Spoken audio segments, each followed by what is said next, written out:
Kick it off. Good afternoon, friends. Welcome all of you to our October 2023 webinar, Framing the Future, which we're going to focus on the habitat values for birds and forest management around that subject. My name is Gary Allen, and I'm the host and president of the Maryland Forestry Foundation. I want to welcome you all today and remind you that this session is being recorded.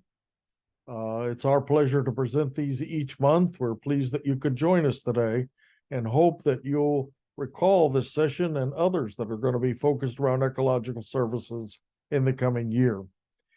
We're pleased to have as our moderator for this series, Megan Carr, one of our very first Mel Fellows. She currently works for the city of Baltimore. I want to welcome Megan and turn it over to her to introduce to today's panelist. Megan? Great, thank you, Gary. And yeah, welcome everyone. We're very much looking forward to today's discussion. Of course, we value forests not just for the ecosystem services that they provide to people, but of course to our non-human neighbors as well. And of course, bird populations are always of great interest for a lot of folks. Just a few brief reminders for housekeeping. We definitely invite discussion from our audience members. So please feel free to add your questions for our guest to respond to at the end of the session, time permitting. You can do that using the Q&A chat function that should be at the bottom of your screen. If you enter your questions there, we'll be able to answer those later on. And today we are joined by Joshua Rittenhouse, who is the Forest Program Associate with the National Audubon Society and Audubon Mid-Atlantic. Josh's work in the Forest Program focuses on private lands outreach and education. His work is largely concentrated on a landscape-level approach to habitat assessment and management in the Mid-Atlantic region of the U.S. Recent projects focus on the balance between the creation of young forest habitat, coupled with the creation and preservation of old-growth forest characteristics at a landscape level. Prior to Audubon, Josh worked for the Indiana University of Pennsylvania Research Institute, managing forestry projects designed to increase avian habitat. Josh earned his master's degree at the Pennsylvania State University, studying juvenile tree populations in the understory of mixed oak forests. So thanks again for lending us your time today, and welcome. Welcome, everybody. And I'll kick off things here first by sharing my screen. And Megan, if you could give me a thumbs up whenever you see this. Looks great. Okay, or feedback, better yet. So yes, thank you for the introduction. Again, my name is Joshua Rittenhouse.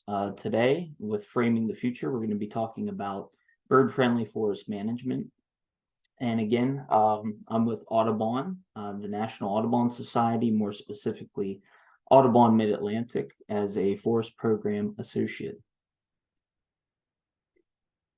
So to start things off today, we'll take a look at forest birds and their relationships to different forest age classes.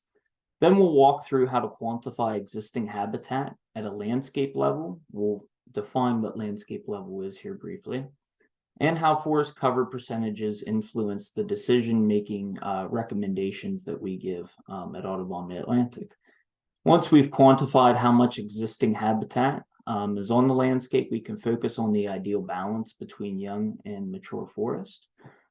Finally, we can focus down further to the stand level conditions that can be improved to enhance habitat at that level. And as both Gary and Megan alluded to, we will end with a Q&A session. If you have questions, feel free to write them in the Q&A little chat box at any time during the presentation. You won't distract me, I promise.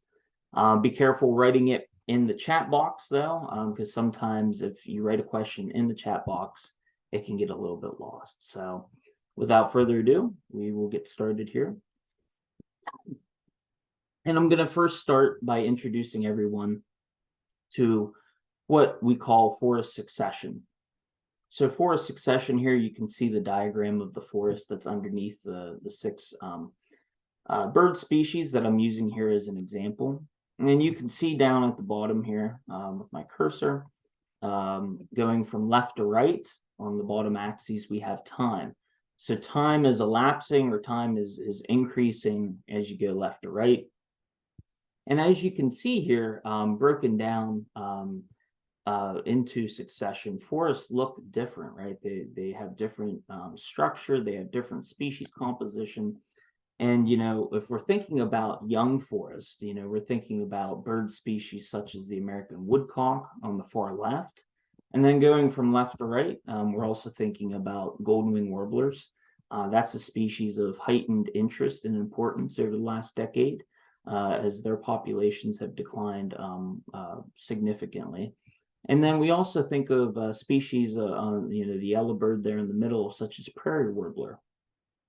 And these relationships to forest succession aren't necessarily static. We're going to talk about that a little bit, but really it kind of goes on a gradient as far as nesting habitat goes. So you expect to find American woodcock, golden-winged warblers, and prairie warblers all to nest within young forest. On the inverse or to the contrary here, we have mature forest nesting birds, and from left to right we have black-throated blue warbler, we have wood thrush, and we have cerulean warblers. Of course, these certainly aren't the only species that are nesting in mature forest, but these are just three that we like to name, and they're three really priority species when it comes to thinking about mature forest nesting. So thinking about the importance of breeding for a population of a bird species and thinking about, does that occur in young forest, does it occur in mature forest, is really going to be a major theme of this presentation.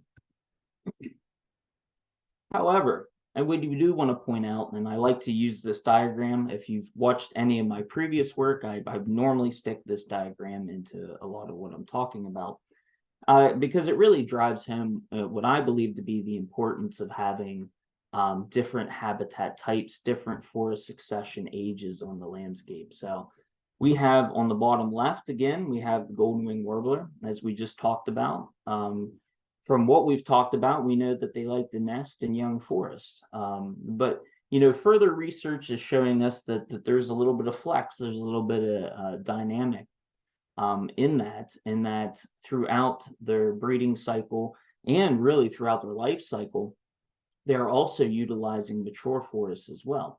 They're utilizing mature forests for foraging. They take cover habitat types in mature forests. And during migrations, they traverse over large swaths of mature forest. So even though we emphasize a lot the need for young forest for golden-winged warblers, understand that we're thinking predominantly of a nesting habitat. And again, off to the right, we have our second example of the wood thrush. And as we alluded to earlier, they love to nest, and they have great nest success in mature forest, but they too will travel into young forest for foraging, for cover, and for migratory stopover habitat. So we call this dynamic patch trading. And again, I think that in the past, perhaps we've thought about these things as being a little bit too static. And actually having different habitat types very close to one another, having that what we call habitat connectivity, we're finding is more and more important to these bird species. And we really emphasize that, especially with two species here in the golden-wing and the wood thrush that have declined a lot over the last 50, 60 years. So knowing that, understanding forest succession, understanding how those dynamics impact forest bird habitat, whether that be for feeding, for cover and nesting habitat, we can now move on to this illustration where we start to assess forest habitat at the landscape level. And how we start doing that is really we take a 10,000 mile approach, and we really neck it down to what we consider to be a stand level.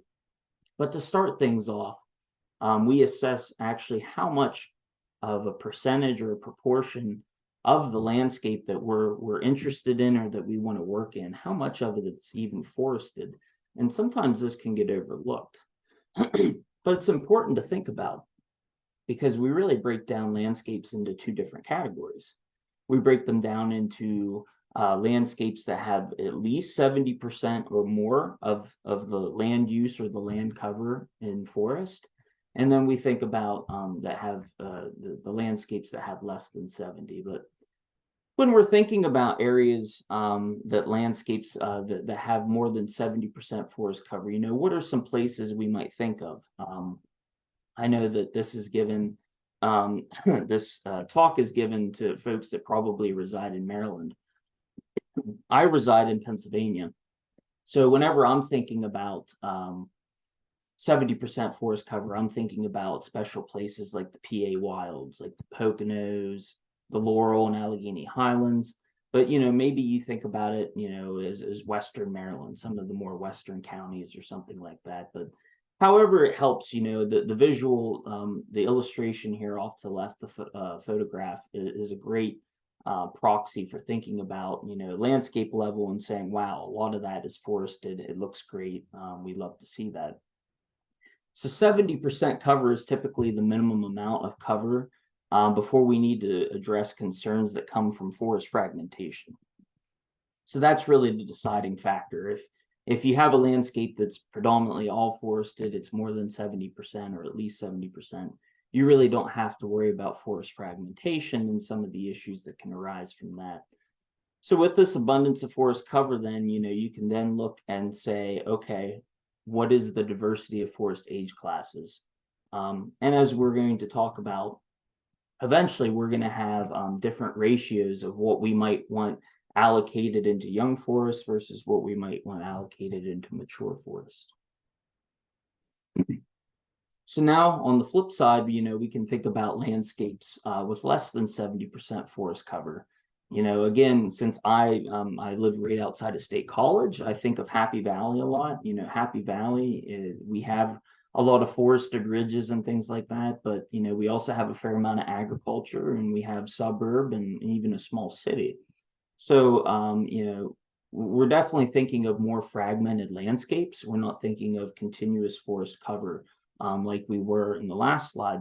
So for landscapes that are less than 70% forested, the management recommendations or decisions will largely depend on what is in the surrounding landscape, how fragmented that forest is, the size of the parcel you might own or that you're interested in managing or that you want to make recommendations for. And this is really where going down to a stand level, which we'll do later in the presentation, becomes important, because here we're as the landscape has forest cover that decreases, the minimum size needed for some forest interior birds increases as well. So sometimes if we're working in areas that just are really small forested lots, we need to be realistic about what kind of species we might get to occupy those areas. So far, I've been using the terminology of landscape, and if you have an ecological background, you'll know that landscape is determined and is defined very differently by different organizations and different folks. So I just want to take a minute here, and I like to use this illustration to show how Audubon defines a landscape. We define landscape level as being 2,500 acres. So if we're thinking about 2,500 acres, I know, at least for me, from my brain, that doesn't necessarily resonate right away. I don't always know what 2,500 acres kind of looks like. It seems like a large number to me. So how we can actually think of this, or how we can even assess it ourselves, is we can take an area maybe of interest. Let's say that, I'm working with a landowner, or maybe I own this property here, and, they want recommendations on maybe how to increase or to improve their forest habitat. I could drop a point in the center. I could use something as simple as Google Maps that's available to everybody. And I could draw out a radius of about 1.1 miles. So for assessing the percentage of forest cover, we can do that by measuring a 1.mile radius. Going the whole way across, then we can kind of get a visual. Let's say that we made a circle. And then from that, within that circle, we can kind of assess and see how much of that landscape is forested. As you can see here, this is a great example that my colleague has made in the past. This is very close actually to where he lives. And, less than 70% forest cover for sure. We can see that visually. We really don't even have to get too crazy with it. Probably less than 30% of this landscape is forested. So keeping that in mind, then knowing the percentage of forest cover, it helps to think about what species could occupy these areas and what recommendations we may give. And furthermore, we can then move down the chain and say, okay, we have assessed how much of that landscape is forested. We now have a good idea of what category that falls into. Now we can take things a little bit further. We can say, okay, of the forest cover that is occupying that landscape, how much of it is young forest, which here we're defining as ages 0 through 10, and how much of it is mature forest, so ages 50 plus. And ideally, what we're finding and what research is pointing to, at least for bird habitat on the landscape, is that we really want to have 5 to 10% of the forested cover be in young forest. So we really want to have that age class of 0 to 10 on that landscape for young forest birds, especially those that are nesting in that habitat type. We want 90% or so of the remaining landscape to be in mature forest.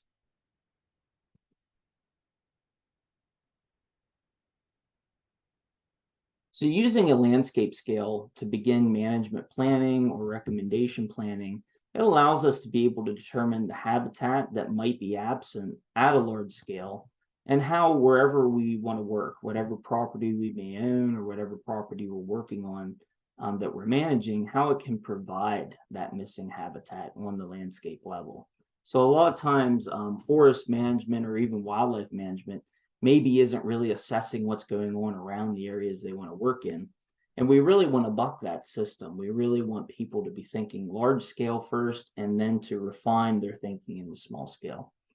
So while management on larger properties or larger parcels will have a greater impact, I do want to point out that even small properties, small parcels, can influence local bird populations at the landscape level. And this often moves landowners with wildlife objectives towards action, even if they don't necessarily own a lot of land. So assessing, the size of a landscape and how much of that landscape level is forest covered probably seemed a little bit more straightforward maybe than this might seem, but it is possible. It is possible from remote sensing, from aerial imagery, to assess from the area you want to work in how much of the surrounding landscape is forested, has mature forest, and how much of it has young forest. So in this example here, we see that using ArcGIS, and of course the maps are flipped. This should actually say map 1, so apologies for that. But this would be your first step. Again, you would look at the surrounding area. This red parcel is maybe your property boundary, or it's a property you're working on. You want to enhance the forest bird habitat on this area. And similar to what we did with Google Maps in the other example, we can use GIS or a similar software to assess how much of the landscape is forested. And unlike our last example, we can see, wow, that actually a majority of this area is forested. Not a whole lot of it is residential, and not much of it's allocated in water, rather that be dams or streams. So 89% of this landscape is forested. We can then take our second step now and say, all right, so we know that we have a lot of forest on this landscape. How much of that forest is actually young forest? How much of it's actually ages 0 through 10? And what we found in this example is we identified some patches that are young forest from remote sensing aerial imagery, but only 1% of the surrounding area is actually in young forest. So further analysis finds that, young forest versus mature forest. And again, as we will see, that's going to have, that's really going to steer the boat, I guess you could say, for the recommendations we may give.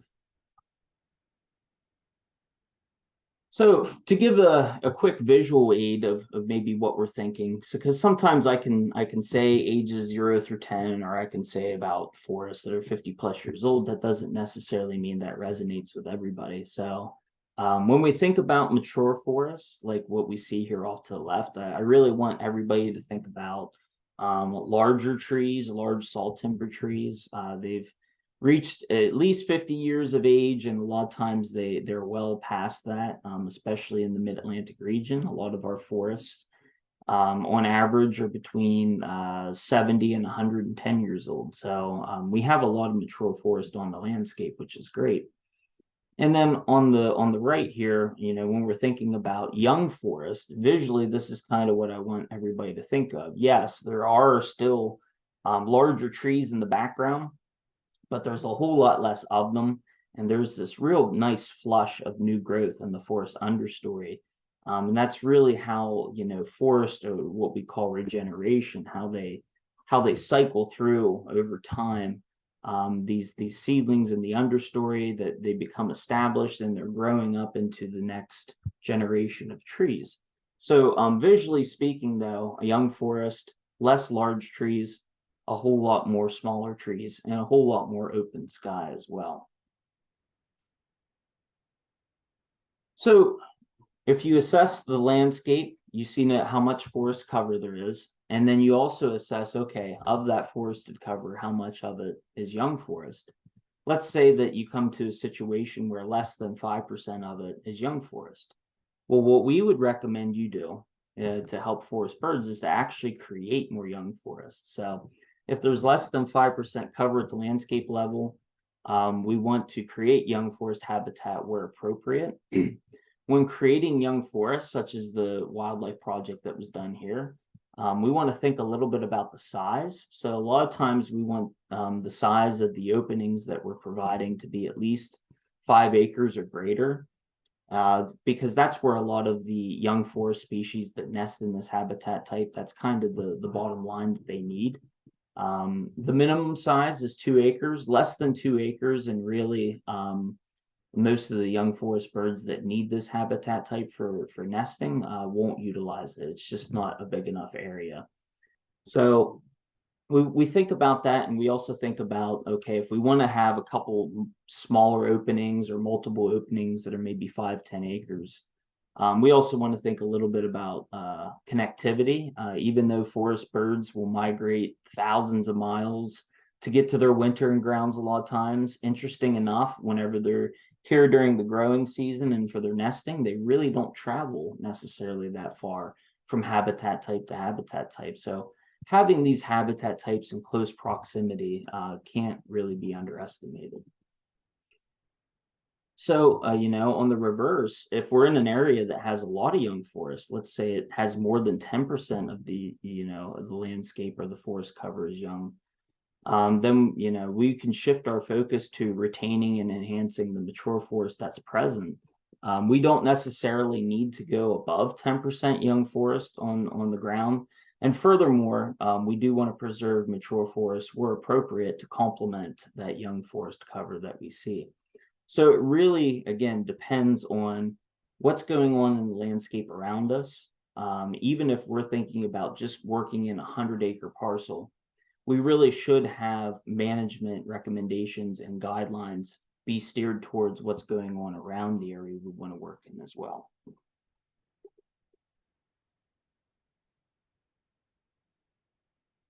Finally, we can now address what's called stand level habitat characteristics. And we'll go into details of this. We'll first start by defining what we mean by a stand.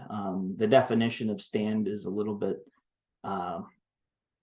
more variable than our definition for landscape. That's pretty well fixed, but we'll talk about stand level diversity and what that means. We'll talk about some special features that forest birds hone in on. And then we'll talk about some other features of the forest that might make it unique or more diverse than not. So we now have completely moved on without forgetting about our landscape focus, and we're on the stand level habitat components. So We've kind of went from this big aerial view and thinking about things to very much thinking about maybe the property that we own or the property that we're managing. And understanding that thinking about what happens at this level is equally important to forest birds. The stand level habitat features covered in this section detail all, or at least most of the important habitat features when we're thinking about avian habitat. And the habitat features and management to achieve desired mature forest composition. A lot of times these things can be easily integrated into existing management plans or forest management plans that are being developed. So we start off with what we call vertical structural diversity. And, at first that might seem like a term that is loaded in with, maybe it's a little bit confusing, but really I think that, we can follow it up by calling it the green wall. A lot of times for a visual, we can think of the green wall or vertical structural diversity, such as the picture here off to the left, right? And really what we mean by vertical structural diversity is that the forest that you're working in, we recommend that it has a very well-established overstory, an established midstory, and then of course the established overstory, midstory, and understory, excuse me. So understory at the very bottom here, a lot of vegetation here. Mid-story, we're talking anything from about 6 feet to about 40 feet. And then, of course, we have our overstory trees as well. So this is highly beneficial to many forest birds, having this structural diversity within a forest. And it's something, that we should look to always try to create in the areas which we are working. So we go from structural diversity to species diversity. And we're thinking about, plant diversity in this case. We're thinking about tree diversity. We're thinking about plant diversity. And we think about native vegetation, especially because it meets the nutritional needs and provides the necessary carbohydrates, protein, and fat ratios for our native bird species. They also provide the forage needed for native insects that these forest birds feed on. The nutritional value of native mast fruiting bodies provides the needs of many bird species, are especially important to migratory species. As an example here, excuse me, we have a Swainson's thrush that has landed on a northern spice bush. So northern spice bush is native, and looks like it will forage on this spice bush while it's there. And Swainson's thrush is a bird that makes very large migratory travels. So it will go the whole way up into Canada and go into South America. So this is a species that absolutely needs to be thinking about diet. Of course, it's not actively thinking about its diet, but it certainly needs native vegetation to meet its nutritional needs to make these kind of long trips throughout the continents. And that's something that non-native plants do not always provide. In fact, most times research has found that non-native plants don't provide that at all. Even though birds will forage on the fruiting bodies of invasive species, a lot of times it's to their own downfall. It doesn't necessarily provide them with what they might need. And furthermore, there's even examples of where foraging on non-native vegetation can actually change the plumage. We've seen that with cedar waxwings as an example, and having a plumage change might not sound like much, changing colors, but actually it plays a pretty important role in the breeding season. So a lot of times cedar waxwings might fail to successfully breed and have brood just because they've been foraging on invasive shrubbery. So we now go from having structural diversity and species diversity to having features such as large diameter trees. We definitely want large diameter trees, whether you're creating young forest habitat or you're maintaining and enhancing mature forest habitat, to be on site, to be persistent throughout that process. And when we think about large diameter trees, at least for the Mid-Atlantic region, Pennsylvania, Maryland, Delaware, we think about hardwood tree species, hardwoods such as oak and hickory and maples that are greater than 24 inches in diameter, and softwood trees such as the one pictured here. I believe this is a pitch pine from Pennsylvania that's greater than 20 inches in diameter. These trees, as far as for forest birds, they offer nest sites, they offer perches and places to forage. Red-shouldered and broadwing hawks, for example, utilize large diameter trees a lot of times. Large trees with cavities and large dead branches enhance habitat for many forest birds, and is certainly a bonus if we can let these dead trees stand in the forest. I know that there's a lot of sentiment about every time a tree dies, it needs to be cut up for firewood, but actually, snags are pretty important as well. And the importance of large diameter trees, such as this tree here, that has deep fissures in its bark, right? Through years of growth, being an older tree, being a larger tree, it has what's called deep fissures. So you can see that bark geometry. And bark geometry, when we're thinking about forest birds, we think about brown creepers, nuthatches, and other bark gleaners. So they will actually forage on insects that will travel in between these large crevices in the bark. So sometimes just even having features such as bark geometry is very important to the forest birds around us.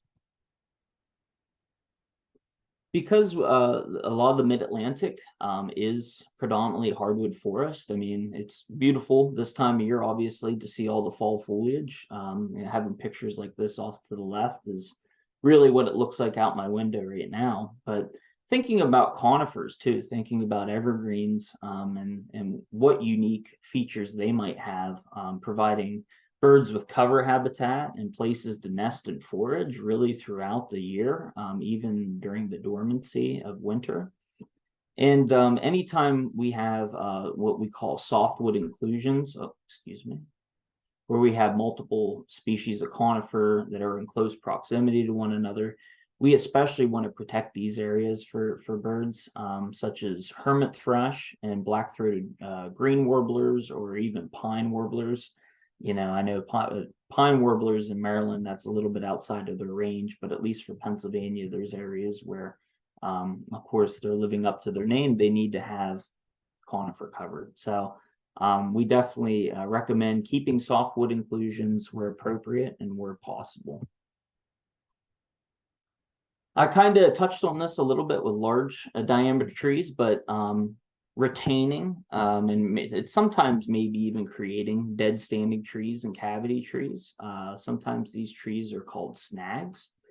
And again, these snags provide locations for nesting, for roosting, and for foraging for insects and cavity trees of all sizes.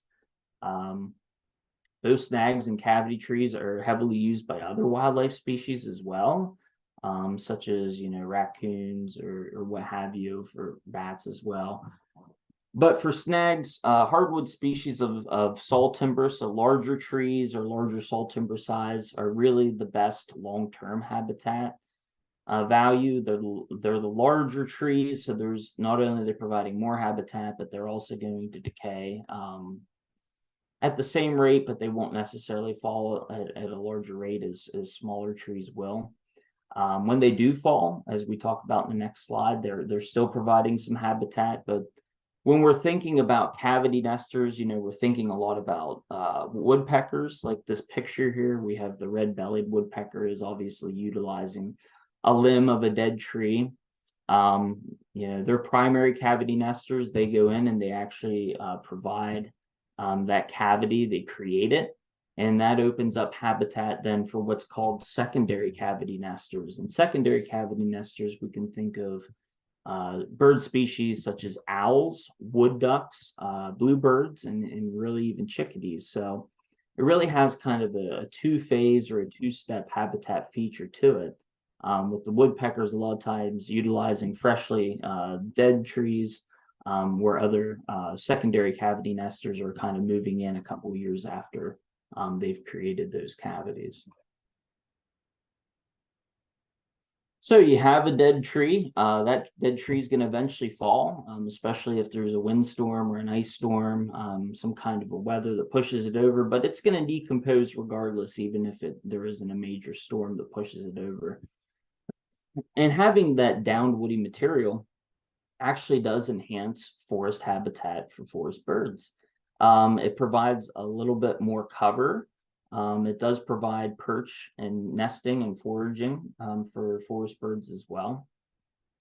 A lot of times, larger downed logs, I mean, we're talking larger saw timber trees, they are especially important for species such as the ruffed grouse, right? I mean, that's something of great interest in Pennsylvania and the mid-Atlantic as a whole, because it's a species that has declined a lot in the last few decades. But we know that ruffed grouse, they use this, the males use it for drumming displays. So it's an important part of their breeding. It's an important part for their reproduction. And that's something we definitely think about whenever we're thinking about trying to get these populations reestablished. So leaving downed woody debris, leaving slash, it can also help with the forest regeneration. So in many areas in the mid-Atlantic region, white-tailed deer will browse seedlings and saplings to the point they might not make it into that strata and give us that good structural diversity. So having coarse woody and down woody debris in the understory is great from that perspective as well. Leaf litter, something that goes overlooked, and probably a lot of folks don't necessarily think about it. But we think about leaf litter, we think about its importance for providing cover habitat for a lot of different insects. Our feature bird on the first slide, the American woodcock, leaf litter is something, it's very important, as it's worm eating. It's going to forage in wetter areas, and you really only have wet soil if you have a good leaf litter layer that's kind of keeping that soil moist. So having leaf litter and having access to leaf litter, making sure it's not covered in hay-scented fern or non-native invasive plants is important for forest bird species as well. I used American woodcock as an example of a species that will forage in leaf litter, but we can also think of other species such as ovenbird, right? That will actually use the leaf litter for nesting. A lot of ground nesters have to utilize leaf litter that has dropped from broadleaf trees. And again, that kind of helps them throughout their life cycle and provides necessary resource for them to thrive. And I like to use this as an example of a success story. As you can see there within that red circle, we have ruffed grouse. So we took an area, and this area was actually up in New York. And it was actually not last year, it was 2 years ago, but it was an area that did not have any grouse on it. They went through and did a lot of forest management using Audubon's Healthy Forest Guide, and to come back and to see that success, to be able to see that they are having breeding success in that area after doing some timber stand improvement is really cool. And I think it really hits home that the importance of actively tinkering or at least knowing what's going on in your forest and how you could impact your forest for the better for different forest bird species. So we have produced, I talked about the Healthy Forest Guide here in the last slide, but we have produced guidelines and guidance that's in more depth than what I've even covered today. It gets very technical. We even have things like the Forest Bird Pocket Guide that talks about 18 priority species, at least in Pennsylvania. This, also would be a lot of the same for a lot of Maryland, but it can be as in-depth as you want it to be, or it can be as broad as you want it to be. But some of these guides we have available. Folks have asked me for them in the past, and I've provided them with free copies. So if it's something that might interest you, feel free to reach out to me here. And these are the resources that we use whenever we're meeting with landowners and forest managers alike. or even people who are doing different policy work. So I want to thank the Hammer Foundation for supporting this work. The Hammer Foundation and the grant money they have given us has allowed us to do a lot of these outreach and educational events such as this one. And thank you. I will now take questions, and below is my contact information. And per request, I'm going to let this up for a couple seconds here to see if anybody can jot it down. But at this time, I will start taking questions. Great. Thank you so much, Josh. That was a really excellent kind of comprehensive view of what is a huge topic with a lot of ground to cover. So as a reminder for folks, please do pop your questions into that Q&A box. We'll happily address some of those. While we wait for folks to start entering some of those questions, I will utilize my privilege as the moderator here to throw out a topic of great interest to me, which is, if you have recommendations geared toward urban forest management for bird habitat, since we tend to have kind of a unique set of challenges with greater landscape fragmentation, smaller forest patches, high invasive pressure, low tree regeneration. Aside from retaining the forest cover that we have, if you have recommendations beyond that, I would love to hear. Yeah, fortunately we've created a lot of these different presentations, so some of them are targeted to different audiences, some of them are broad and are really for any public person at large. There are recommendations that we give for smaller woodlot owners, or even folks that don't own any forest at all, folks that live in cities. So I would say that if you live in a very parcelized area, like you said, I think it's very important to actively try to secure what forest is left on that landscape. It's important to think about, eradication or trying to eliminate non-native invasive plants and the pressures, like you said, that they put on native vegetation, and then, as a result, native avian species as well. But I even go into bird-friendly glass, right? It can be as simple as that. Collisions. So many birds are killed every year in collisions. I know Philadelphia at least does Lights Out Philly. So that's during the migration season. A lot of birds are utilizing that Atlantic flyway and turning out your lights at certain times whenever there's high migration going on. Those are small things that you can do, and as a consumer, you can look for bird-friendly products. I know we're launching bird-friendly maple here in Pennsylvania. There's also some other bird-friendly forest products that we are endorsing as well. So there's certainly infrastructure for that, for those type of land use and land covers as well out there. Great, thank you. So we do have a question from Ann Harstenstrang, who would like to hear, are there ways that cost share programs could better support landscape scale and wildlife-oriented forest management? Yeah, I can think of, obviously, I used goldwing warbler as an example of a species that really needs young forest for nesting success, for breeding success, and how important that is for population dynamics that they have successful broods.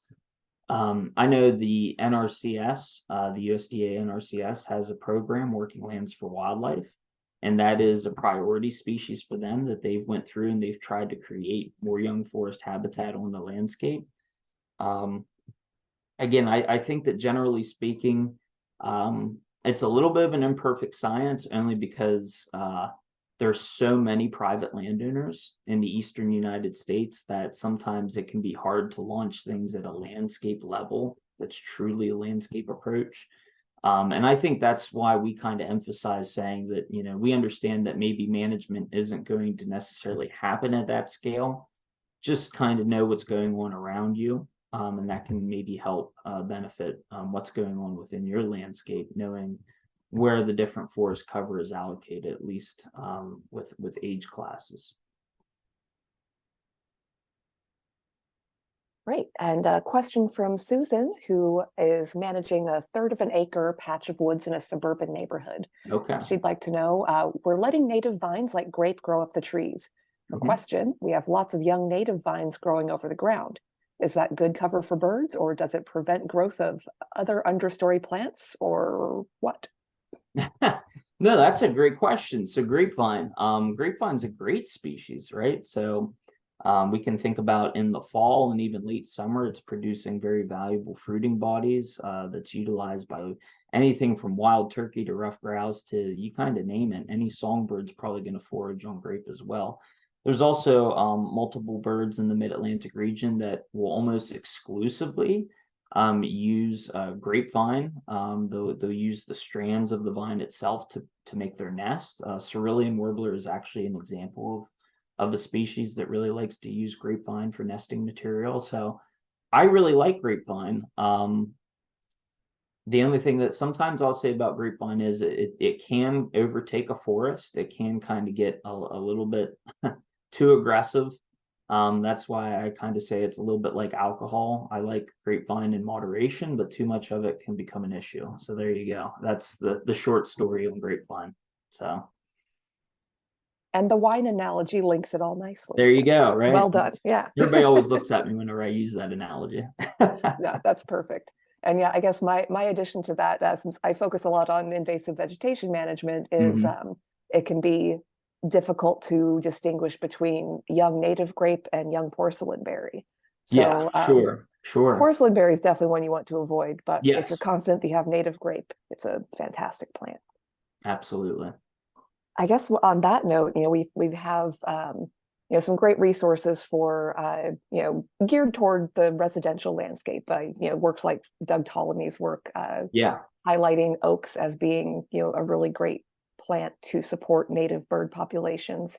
Are there other kind of go-to plant species that you'd really put out there in addition to the Yeah, softwoods you talked it's about? great you mentioned Doug Tallamy. I mean, I love his work, and that is also something I'm surprised I didn't say it. I mean, my coworkers are probably surprised I didn't mention that even if you're in a city or you're in a suburban area, that using native vegetation, planting native vegetation in your yard can make a difference. Instead of having Japanese barberry, having Eastern redbud, instead of having bush honeysuckle, having witch hazel, instead of Norway maple, having sugar maple. There's so many different ways that we can slice it, and I don't necessarily think you can go wrong with your species selection if it's native. I think probably step one would be to figure out what's planted in your neighborhood or what's planted in your yard. Is it native? And if it's not, is there a good substitute that is native that could help forest birds? So. And a question from Autumn, who would like to know, how do you recommend getting vertical structure diversity in an even-aged timber stand? Over success, it depends what stage it's at. So early on with young forest, you might have recalled that picture that a lot of the trees were reduced, but you might also recall that a lot of the larger trees were left. That is still providing vertical structure. So we might not have the mid-story right away.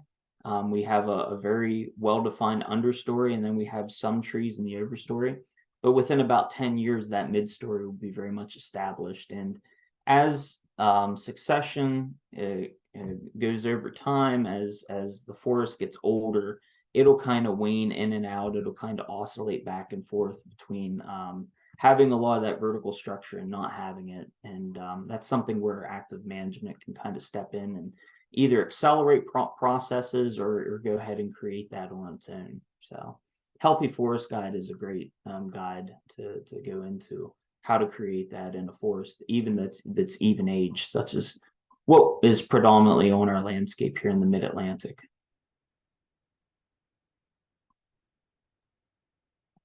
Great. Yeah. And a clarifying question from Susan on the grapevines. Okay.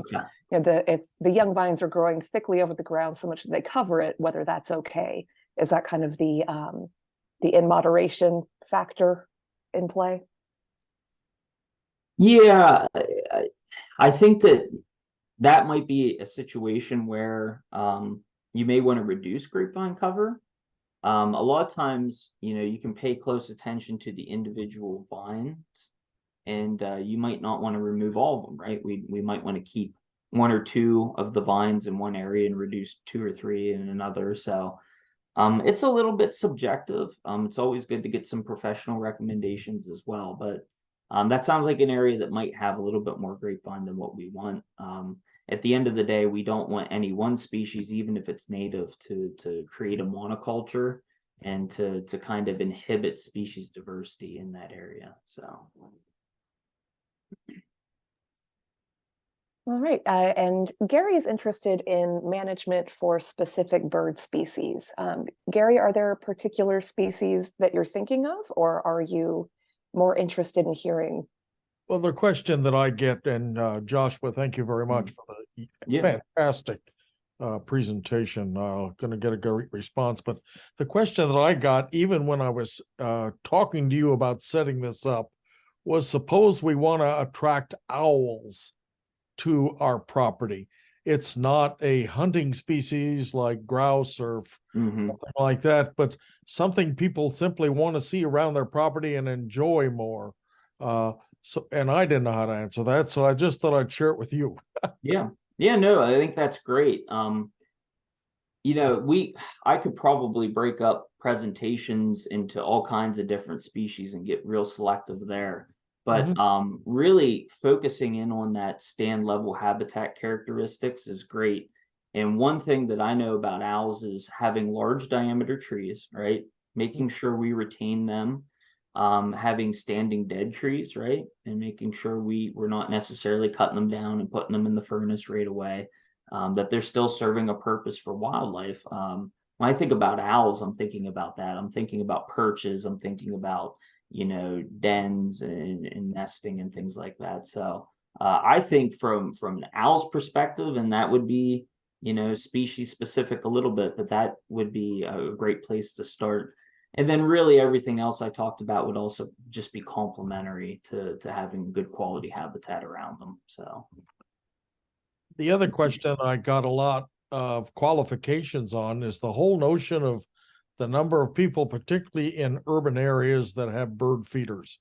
And I'm wondering what you would say about people who want to attract bird to their yard and use feeders to do that, and how that can complement habitat values on the property. So if you could talk about the interaction between the common approaches people use and these habitat values, would be helpful. Okay, yeah. So the idea behind bird feeders really is to attract birds to an area where you can see them. I mean, I don't know too many folks that put bird feeders where you can't see the birds because they want to see birds. So, the idea behind that is to see the wildlife and to kind of have that emotional, that mental, picture there and say, oh, like, this is something that I value. I value birds. And from that perspective, I think that it's great because even if you live in a city, you're not necessarily in a setting, where there always are birds at doing conservation work. You might still think a certain way. You might still purchase things a certain way. You might still vote certain ways. Certain things might still be important to you.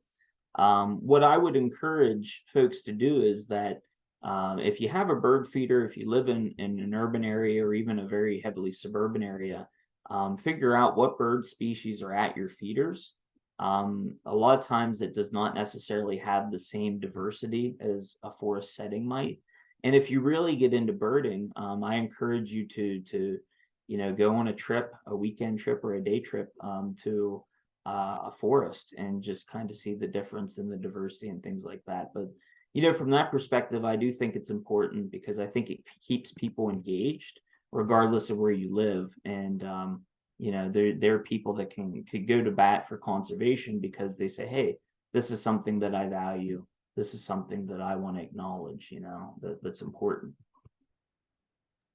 And Josh, could you talk a little bit about, best practices for having bird feeders out? I would say best practices for having bird feeders would be to every now and then clean the areas, especially if you have bird baths as well. Sometimes drawing birds into one area continually can spread disease. That's not necessarily something you always see in a natural setting. So pathology plays a little bit into that, and there's a lot of resources on that. So I would encourage you to keep things somewhat sanitary, or to just take things and clean it every now and then. Like I said, there's definitely guidelines out there that folks have written that's probably more in depth than what I'm giving you right now. And the second thing I would tell you to think about is maybe the mixes and the seasonality, because different mixes provide, as we talked about, different nutrition. They have different ratios of carbohydrates, proteins, and fats. And depending on the seasonality, what birds actually need changes as well.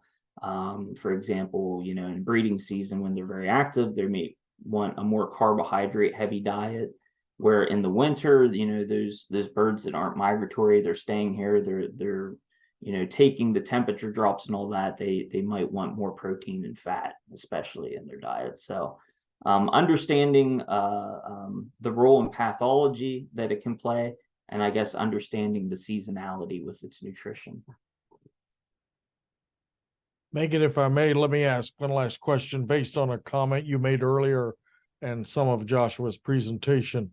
I noticed, Joshua, that a lot of people are responding, at least as I've talked to, about your broad comments about forest management, which tend to be focused a lot, at least as I look at it, on rural settings where we have larger property owners. In urban settings where we have smaller property owners, and recalling that Maryland is the 5th most urban state in the nation, kind of a contrast with Pennsylvania in some respects. Yeah. Do you think it would be important for us to follow up this presentation that you've made today with one which is uniquely focused on smaller properties, where we want to look at aggregating some of these benefits across a number of small plot owners in an area, but we have to begin with focus on those property owners which are most kind of focused on this needs and these values of diverse habitat and the ecological service values of preserving, protecting, and enhancing them. Yeah, I would, every time I do a presentation, it kind of spurs me on to create a new one. And that's cool, because I think that's what you're doing, Gary. You are incentivizing me to, push the limit a little bit, I guess, on, a lot of the settings that I'm normally giving presentations about, and saying, okay, for a smaller wood parcel, what are we thinking about? And probably the first thing that comes to mind is some ways to mitigate forest fragmentation, right? And those can be things that might be within the realm of things that you as a landowner can do, and sometimes they're not. Sometimes there's zoning requirements. So, but I think that focusing on again, retaining forest, thinking about forest fragmentation, first thing I think about is what we call hard edges. So if you can think about an abrupt change in land use from, let's say, maybe it's somebody's yard, to all of a sudden we have a mature forest. Those are what we call sharp edges, and that creates environments that are more easily preyed upon, and there's a lot of parasitism that comes from that as well. So what we call feathering edges, or having more of a gradual move from, let's say, something that is field, or agriculture, or maybe even a city, straightly into a mature forest, having instead different stages of succession kind of leading into that, having kind of fallow field reverting into forest, having young forest, having intermediate age forest, and mature forest. And believe it or not, there's a lot of research that supports that helps the overall habitat quality of these parcels, even if they're small. And then outside of that, I would say, something that, Megan's talked about, and some of the other folks that are asking questions is invasive plant pressure, right?